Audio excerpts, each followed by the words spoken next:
Hoy les vamos a hablar sobre la estructura bacteriana. Mi nombre es Michelle Cantos. Comenzaremos con que las bacterias son microorganismos que miden aproximadamente 6 micras. Estos, debido a su pequeña disposición que tienen, vamos a poder observarlos mediante un microscopio. Recordemos que bacterias son células procariotas unicelulares, las cuales no poseen núcleo, además de carecer de orgánulos diferenciados para realizar ciertas funciones. Entre los orgánulos que no poseen estas bacterias son el aparato de Golgi y el retículo endoplasmático, entre otros. También tenemos que las bacterias se van a reproducir por lo que es fisión binaria. A continuación, su estructura. En la estructura vamos a encontrar la cápsula, glucocáliz, fimbrias pili, flagelo, pared celular, membrana citoplasmática, ribosoma, ADN bacteriano, citoplasma y esporas, y otras estructuras más. Comenzaremos hablando de la cápsula.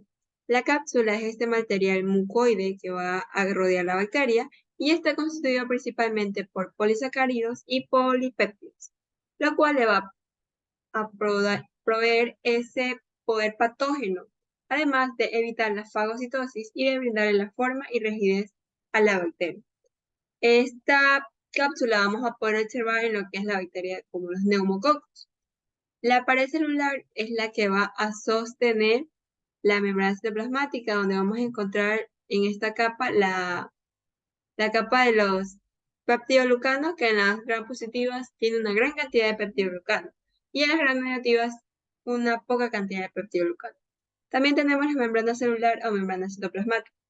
Esta membrana está formada por una capa doble de lipoproteínas.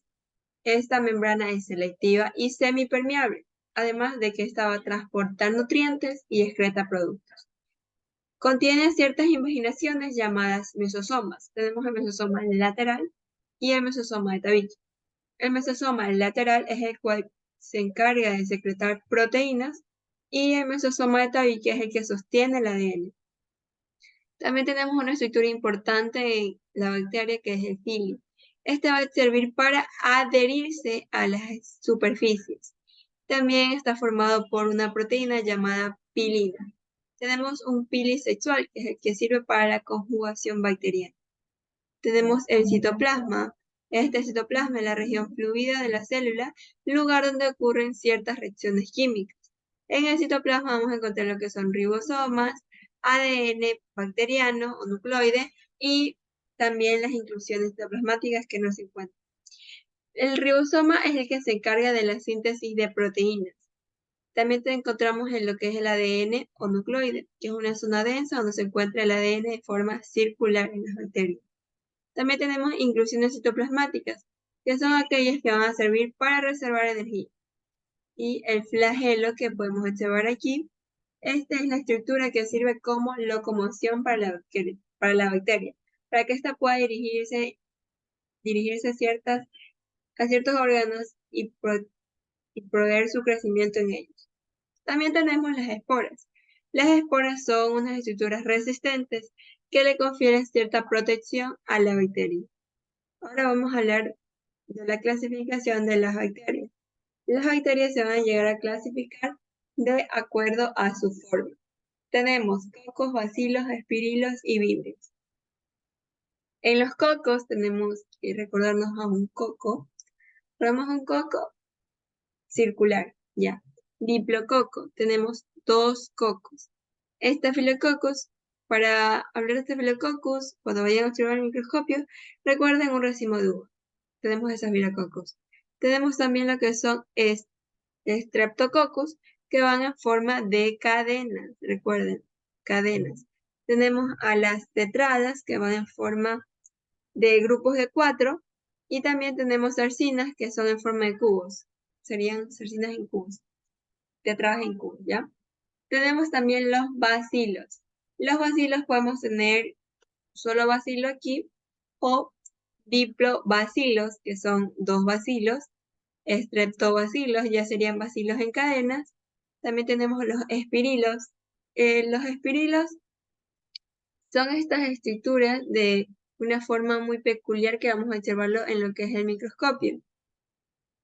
Estos bacilos podemos observar que tienen estas partes ondulantes que se caracterizan como espirilos de forma espiral, siendo posible distinguir según el número de vueltas o la estructura de los espirilos. Se menciona en ciertas bacterias que las últimas partes de estos espirilos tienen ciertos ganchos o tienen más vueltas espirales y otros no, para poder clasificar los espirilos en las bacterias. También tenemos los vibrios que tienen este bacilo con una curvatura. Tenemos la clasificación de acuerdo a los flagelos. Recordemos que los flagelos son estructuras filamentosas que llegan a medir hasta 20 micras, son largos y se originan en la membrana citoplasmática de un gránulo que se conoce como cuerpo basal. Estos flagelos están formados por una proteína contráctil llamada flagelina. Considerando su posición y su número de flagelos, podemos observar cómo se van a clasificar, como monótricas, lofótricas, anfítricas y perítricas. Monótricas. Tenemos monótricas porque poseen un solo flagelo que generalmente está situado en el polo de la célula. Lofótricas. Tenemos que tienen un mechón de flagelos en un polo de la célula. Anfítricas son aquellas que tienen un mechón de flagelos en cada uno de los polos de la célula. Y también tenemos las perítricas, que son aquellos que tienen flagelos alrededor de toda la célula.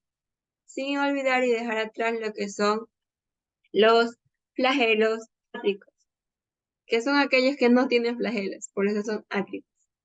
También tenemos la clasificación de acuerdo a su respiración de la bacteria. Tenemos a las anaerobias estrictas. Recordemos que el oxígeno para las bacterias puede ser un papel importante para el crecimiento, por lo cual cuando tengamos cierto grado de oxígeno van a llegar a inhibir la bacteria. Ahora sí hablemos un poco de las anaerobias estrictas. Estas son aquellas que no pueden sobrevivir en presencia de oxígeno, debido a que llegan a formar compuestos tóxicos. Las anaerobias aerotolerantes, que son las que viven en ausencia de oxígeno, pero pueden llegar a adaptarse a la presencia de este oxígeno. Anaerobias facultativas, son aquellas que pueden crecer en presencia y ausencia de oxígeno. Tenemos a las aerobias estrictas, solo pueden utilizar el oxígeno como último aceptor de electrones. También tenemos a las microaerofílicas, que son aquellas que necesitan tensiones bajas de oxígeno y por lo general concentraciones mayores de CO2. Tenemos también una clasificación de acuerdo a la temperatura de la bacteria. La temperatura va a ser un factor predisponente para la bacteria que pueda crecer o puede inhibir su crecimiento también. Tenemos a las psicrófilas, mesófilas, termófilas. Psicrófilas van a ser aquellas que crecen mejor a temperaturas bajas. El rango va de menos 5 grados Celsius hasta 30 grados Celsius. Tenemos también a las mesófilas, que crecen a temperaturas medias, son las que van a tener un rango de 20 a 40 grados Celsius, pero pueden crecer a menor velocidad desde los 10 hasta los 45 grados Celsius. Tenemos las termófilas, que van a crecer mejor a temperaturas altas y su rango de crecimiento va desde los 25 hasta los 80 grados Celsius. Vaya dato de las bacterias para su crecimiento. Tenemos también una clasificación por su tinción. Esta clasificación se realizó por Gram para clasificar las bacterias positivas y negativas. Positivas, aquellas que van a tener este color característico, morado púrpura, y negativas, aquellas que van a tener este color rojo o también algunas lo ven de color rojo. ¿Pero a qué se debe este método de tinción? Es debido a su gran cantidad de peptidoglicano. En las gram positivas tenemos gran cantidad de peptidoglicano y en las gram negativas no. ¿Qué sucede? Por el método que sucede en este proceso, vamos a tener que al frotis que tenemos se le añade lo que es esta tinción morada que va a llegar a lo que es esta capa de peptidoglicano. Atraviesa esta capa, adquiere este color la bacteria, Pero ¿qué pasa en las gram negativas? También adquiere este color, pero llega en el proceso de lo que es el alcohol. Este proceso va a quitarle a las gram negativas este color morado. Esta tinción se la quita, la decolora. El alcohol puede decolorar las gram negativas. Pero ¿por qué no sucede con las gram positivas lo mismo? Por la gran cantidad de péptido-glicanos que tienen las gram positivas. No va a decolorar estas bacterias, pero sí las gram negativas, que tienen poca cantidad de péptido-glicano. Me decoloran las bacterias, el alcohol, y estas quedan sin color. Y el último paso de la tinción de gram, que vendría a ser lo que es colocar la azafranina, es por lo cual las gram negativas quedan de color rosa o rojo. Entonces, de esta manera podemos llegar a diferenciar y saber por qué tiene este color característico. En las gram positivas vamos a tener clasificación de cocos y bacilos. En los cocos vamos a tener Staphylococcus, Streptococcus. ¿Se recuerdan cómo les dije que podemos diferenciar a los estafilococos? Sí, en forma de racimo de uvas. De esa manera podemos tener los estafilococcus. Tenemos Staphylococcus aureus, epidermidis y haemophilus. Tenemos también Streptococcus, cadenas. Estos van a estar en forma de cadenas. Tenemos a Streptococcus pneumoniae, viridans, biógenes y agalactiae. También vamos a tener en gram positivos bacilos. Tenemos bacilos de Clostridium, Corynebacterium, Bacillus, Listeria. Tenemos también aquí ciertas bacterias muy patógenas o de gran relevancia que se conocen, que tenemos a Bacillus anthracis, Clostridium tetani, Clostridium botulinum, Corynebacterium diphtheriae y Listeria.